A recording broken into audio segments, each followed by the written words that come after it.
On the edge of a dusty, half-finished construction site, hidden behind piles of concrete blocks and steel rods, an old, rusty Mercedes stood abandoned, or at least it seemed so.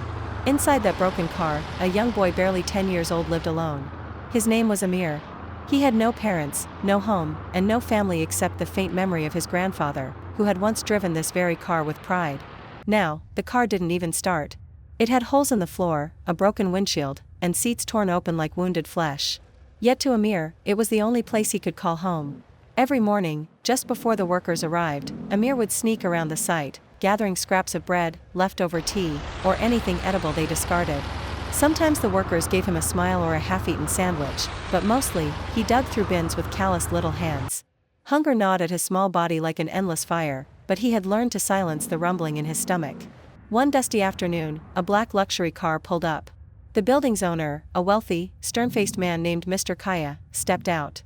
His eyes immediately caught Amir crouching near a trash pile, nibbling on a stale piece of bread. Kaya's face twisted in anger.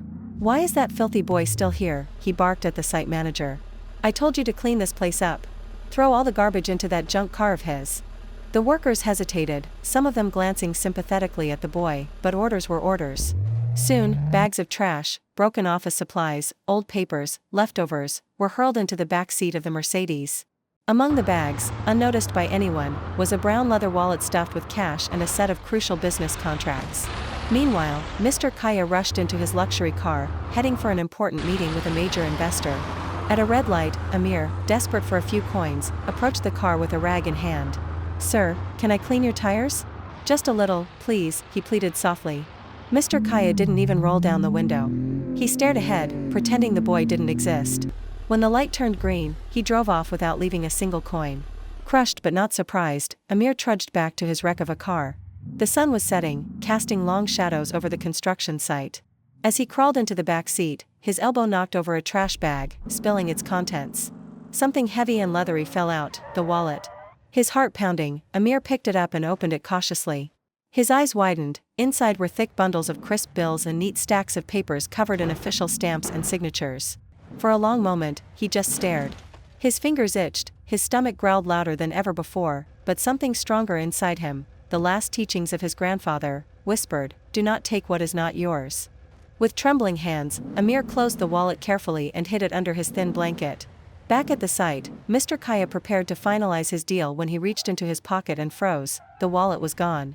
His face drained of color. Without those documents, the deal, and millions of dollars, would vanish. He tore out of his office, raced back to the construction site, and demanded to know what happened.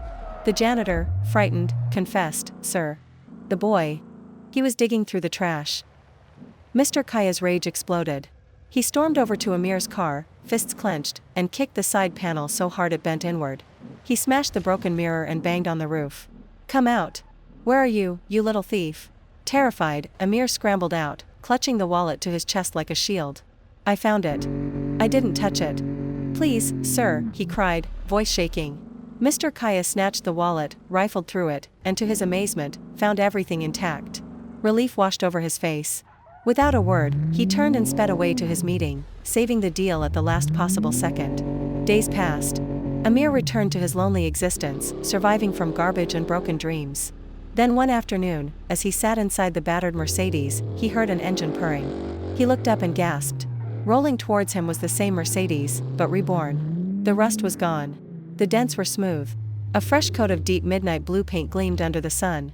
Chrome AMG tuning shined around the body. New tires, polished lights, and a roar like a beast announced the arrival. Behind the wheel was Mr. Kaya, a rare smile tugging at his lips. Amir stumbled out of the wreck, thinking it was a mistake. Is that for me?" he whispered, afraid to hope. Mr. Kaya tossed him the keys without a word. Amir caught them clumsily, heart hammering in his chest.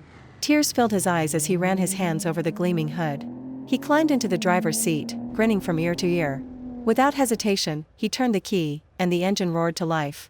Laughing wildly, he slammed the gas pedal, but he had never driven a car before. The Mercedes lunged forward like a wild animal, smashed into a nearby tree with a crunch, and came to a jerking stop. For a second, there was only stunned silence. Then, from every corner of the construction site, workers, janitors, and even Mr. Kaya burst into laughter. Amir, cheeks flushed with embarrassment, looked out from the cracked windshield, and despite the crash, he laughed too. For the first time in his life, the boy who had nothing had been given something. And it wasn't just a car. It was hope.